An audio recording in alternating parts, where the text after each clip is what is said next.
The Grand Assembly dome pulsed with muted tension. 1,200 delegates sat beneath the arc of a gravity-defying ceiling, its crystalline panels reflecting the colors of over 60 worlds. Translation drones buzzed silently above. On every channel across the galaxy, beings tuned in to hear the human. Dr. Mara Kinley stepped onto the speaker platform. Her boots clicked against the polished obsidian floor. She wore no diplomatic robes, just a dark field uniform with the Earth insignia at her shoulder. No makeup, no affectation. She didn't need theatrics. Her presence was its own statement. The podium lights adjusted automatically to her form. Her face, solemn but unflinching, was now the focal point of trillions. The council core glowed behind her, half-ring of ancient races, most of them unimpressed. The Drenari delegates didn't look at her. Cowards rarely met the gaze of the hunted. She placed a small crystal data node onto the podium. It pulsed once.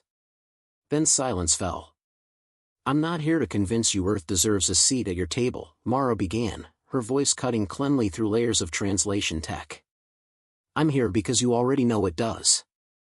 I'm here because humans are dying on colony worlds, burned, bombed, poisoned. And you've all been pretending it's weather anomalies." No murmurs. Just the tightening of jaws, flicks of antennae, subtle ripples across bioskins. Mara continued. "The evidence is clear. And today, I'll show it. Not just sabotage reports. Not just intercepted messages. A confession. From one of your own." Behind her, a hollow bloomed, a gaunt, scaled Drenari officer flickering in slow-motion playback, eyes sunken, voice distorted but intelligible. "I was ordered to destabilize Terran expansion, use low-yield disruptors, make it look like environmental failure, avoid survivors." Gasps followed. And fury. One of the delegates stood abruptly, his trilimbs twitching. "This is forged propaganda. Humans manipulate data like they manipulate conflict, recklessly." Mara didn't even glance his way. "We anticipated denial. That's why this is biometrically time-locked. Corroborated across 4 non-human witness states. Truth has a funny way of outliving denial." She leaned forward slightly, lowering her voice, but not its power. "You call us Deathworlders. Dangerous. Volatile. You're not wrong. But what terrifies you isn't our strength. It's that we survive what should break us. It's that we remember who tries to kill us, and we talk about it." The assembly didn't move. Neither did RYTH Cell. She turned to him directly. "Hi Delegate RYTH Cell. You funded the mercenary groups that destroyed Titan's Reach, Haven's Echo, and Kalari Bay. We traced the funds. We traced the commands. And we caught your lieutenant trying to run." RYTH Cell's slitted pupils narrowed. His tongue flicked, once. No denial came. She reached for her next file, then it happened. A sharp blue flash. A hiss of ionized air. A ripple of disruption. Mara jerked mid-motion. Her chest arched forward as a plasma round struck her side. The blast didn't explode, it sliced through. The crowd gasped. Lights flared red. Sirens began to scream. She stumbled. Blood misted into the air. Her hand knocked the data node sideways. It spun across the podium and landed on the floor with a metallic ring. Her eyes flicked down. "Really?" she rasped. "In the middle of my..." She collapsed. And the humans didn't panic. Colonel Darius Wynn was on his feet before her body hit the floor. Stoic, expression unreadable, he knelt and checked her pulse. Barely alive. He tapped twice on his collar mic. Protocol Ember. Drag and drop. The Earth delegation sprang into motion like clockwork. From the side of the chamber, 2 operatives emerged. Not guards, lawyers, technically. One carried a portable medbed. The other, a stun-shackled Drenari, the very officer whose confession Mara had played. The Lorda tried to object. "This is highly..." Darius shut them down with a raised hand. "We are not disrupting proceedings," he said coldly. "We're continuing them." He lifted the unconscious Drenari like a sack of sand and slammed him onto the podium. A second operant shoved the data node into the terminal. The projection resumed, showing not only the confession, but a timeline of military shipments, encrypted messages, troop locations, all tied to RYTH cell.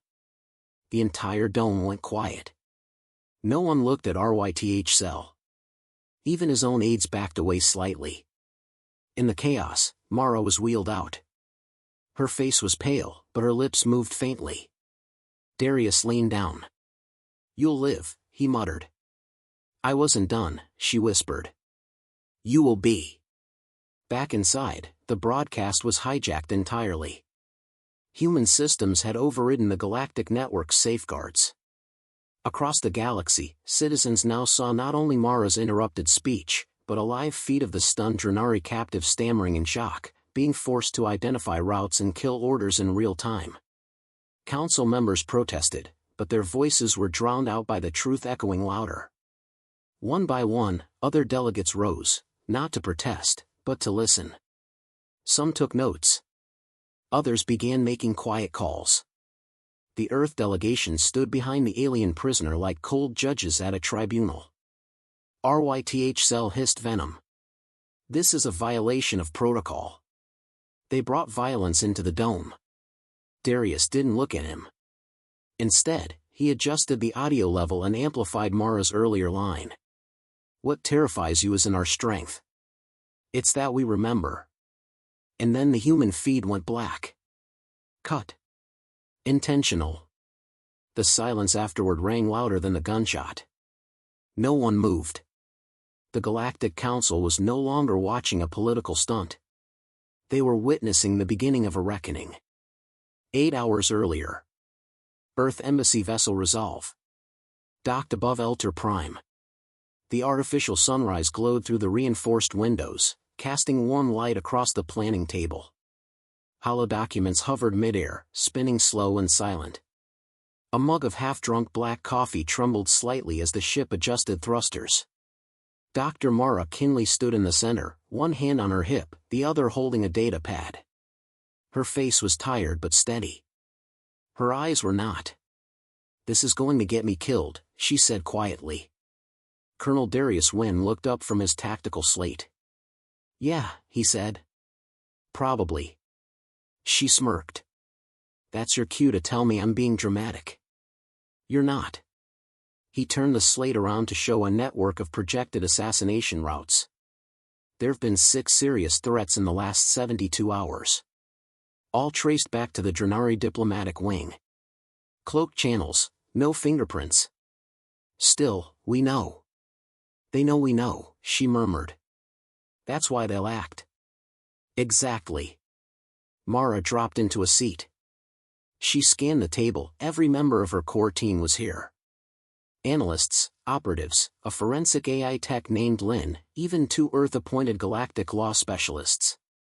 Not diplomats in the traditional sense. Not soldiers either. People who had grown used to making impossible choices. "Do we have the confession?" she asked. Lynn nodded, tapping at the air. A shimmering figure appeared, Skaltar, a Drenari logistics commander, bloodied and ragged in the visual log. His voice was clear. "I carried out orders from RYTH cell. I didn't ask questions. They said make it look like planetary malfunctions. I thought it was containment. Not extinction." Mara leaned back. "Any signs it was coerced?" "Voice stress minimal," Lynn replied. "Biometric reads are consistent with fear, not deception. We're golden." Darius spoke next. "That gives us leverage. But not safety. If you speak that name out loud, he'll try to silence you. We need a failsafe." Mara didn't hesitate. "If I go down, someone else keeps the broadcast going." "No," Darius corrected. "If you go down, we make it louder." She tilted her head. "Define louder." He flicked another image onto the table, showing the prisoner himself. Bound. Cold. Still alive. We roll Skaltar out onto the podium. You fall, he talks. Mara blinked. That's insane. Exactly. She considered. Then, slowly, she nodded. He won't talk voluntarily. That's why he's wearing a neural translator stim. If he lies, it burns. A moment of silence passed. Mara stood. Then we go with it. Full protocol authorization. Public trigger phrase is, we are not disrupting proceedings. The room collectively held its breath. Executed under Ember Protocol. Highest level diplomatic override. If I get shot, you drag that lizard out and make him sing. Darius saluted her. Not the stiff military kind. The kind old soldiers use when they know what's coming. 5 hours later. The Earth Embassy Hall was sealed. RYTH Cell's agents tried 3 different hacks on the feed network. All were flagged. All were rerouted. Inside the med bay, Mara sat shirtless as a dermal weave repaired the scars of old battles. She looked at them like old maps, tracing lines of memories long since burned in. Lynn entered. I decrypted a new packet from the Drenari embassy, they said. It confirms everything. The sabotage, the kill orders, even the payment trails. It's buried under 6 anonymizers, but they always get sloppy when they think no one can touch them, Mara finished. Lynn looked her in the eyes. You sure you want to go through with this? No, she said. But I will. The med tech pressed a clot seal over her collarbone. If you take a hit today, it'll be clean through. No armor. I'd rather bleed than look like I'm scared. Lynn didn't argue. 20 minutes before the speech. Mara sat in her private prep room. A single chair. A data terminal. No guards. The door hissed open. Darius entered, holding a small black case. I wanted to give you this earlier, he said. She opened it. Inside, a necklace. Simple.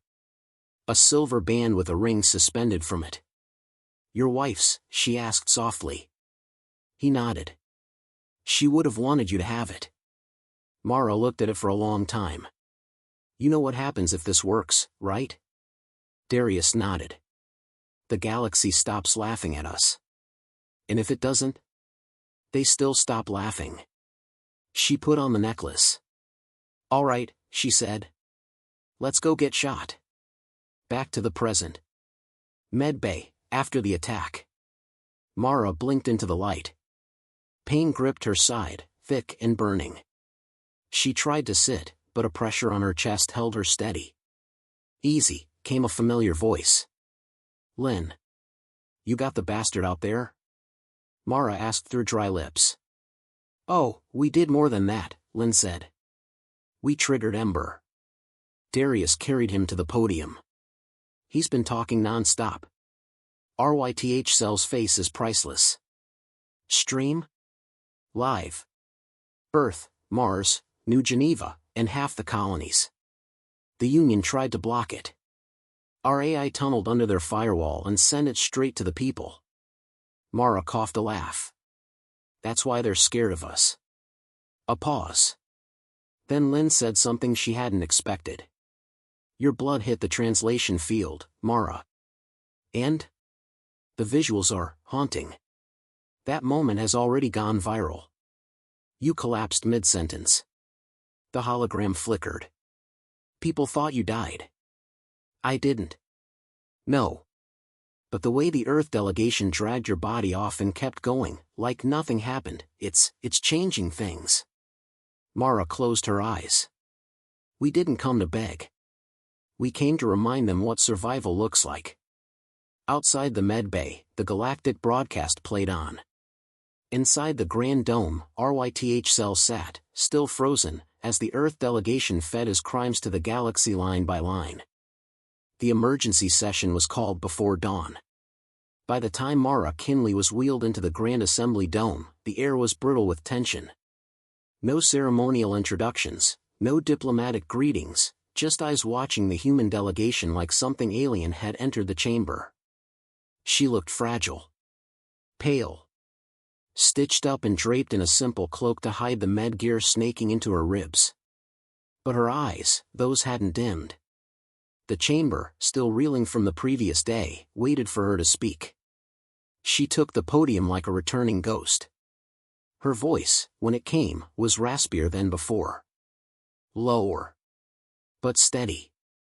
I was going to end yesterday's speech by asking for justice. A hush fell like fog. She inhaled slowly. But I'm not going to ask anymore. She tapped the console. Behind her, the final packet of evidence unfolded. Not videos. Not testimonies. Raw code.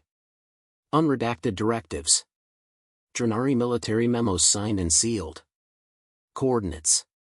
Names. Payment logs. Orders for sabotage. Murder.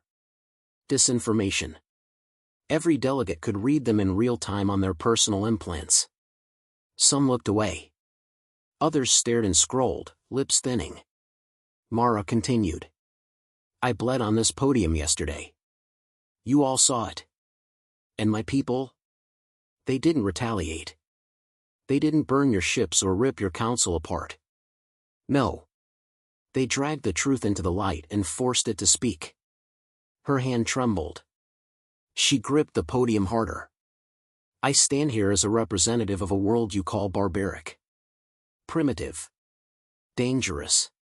But I survived 2 wars before I was 30. I've held children dying in vacuum. I've sewn people back together using field kits and hope. And I've watched your kind sip wine while ours died on colonies you let burn. She pointed at RYTH cell. You tried to silence me. You failed. The Drenari High Delegate rose to speak. Slowly. Calculated, composed, until his voice cracked. This is a manipulation, he hissed. Fabrication by a rogue species obsessed with dominance. You think pain is proof. You think survival makes you right. No, Mara replied coldly. But it makes us harder to ignore. One of the lore the delegates stood. We must verify the documents before action. We already have, said a deep voice. All heads turned. The Valon matriarch, a species known for its political neutrality for over a century, stepped forward. Her translucent skin pulsed in calming blue waves. Our data confirms the Drenari origin of the files. The transmissions were intercepted months ago. We stayed silent, hoping it was factional. But this, she looked at Mara, was not supposed to survive. And yet she did. The dome broke into murmurs. Mara stood silent, her breathing shallow but controlled. Another delegate, this time a Threx warlord, slammed his hand on the table. You tried to kill her in our chamber. There is no greater dishonor. RYTH Cell raised his voice. You would side with them? They are a threat to every peace this union has built. They're not the ones hiding war crimes, someone shouted. The speaker core blinked amber. Emergency vote status initiated. Within seconds, a holographic column formed in the center of the room. Names. Factions. Votes. Motion, immediate suspension of Drenari Council seat. Mara watched without blinking. Green. Green. Yellow. Green. Red. Red. Green. The count climbed. 63%. 78%. 86%. Final tally, 92% in favor. The chamber lights dimmed. A final chime rang. Effective immediately, announced the speaker AI, Delegate RYTH Cell and the Drenari Empire are stripped of all voting privileges pending criminal investigation. Custodial agents will secure their quarters. Mara's shoulders finally lowered a fraction. RYTH Cell stood frozen. His expression, rage buried under disbelief, never wavered as 4 armored agents approached. His aides vanished like smoke. You think this makes you noble? He spat at her. You're no better than us. You'll learn what we learned. Mara tilted her head, voice quiet. We already did. That's why we brought evidence, not missiles. He was escorted away. The dome sat in stunned silence. Mara turned back to the assembly one last time. Humanity won't forget what happened here. The worlds you let die. The silence you sold as diplomacy. But we also won't forget who stood up today. Who listened? Who blinked? She stepped down. A standing ovation did not follow. It wasn't the kind of speech people applauded. It was the kind that left them thinking. 10 minutes later. Outside the assembly dome. The Earth delegation moved quietly through the crowds. Reporters screamed for sound bites. Foreign envoys murmured offers of alliance. Drones hovered, blinking red. None of it mattered now. Mara sat slouched in a hoverchair, eyes half shut. Darius walked beside her. You gave them hell, he said. No. I gave them a mirror, she replied. Darius nodded. They won't forget you. I don't want them to. She looked back at the dome. I want them to remember what happened when they tried to silence a human. Later that night, the news feeds burned with one clip. Played on loop. A woman bleeding from her ribs. A broken body refusing to fall. Her voice. Next time, aim for the head. We've got spares. And the galaxy, for the first time in living memory, took Earth seriously.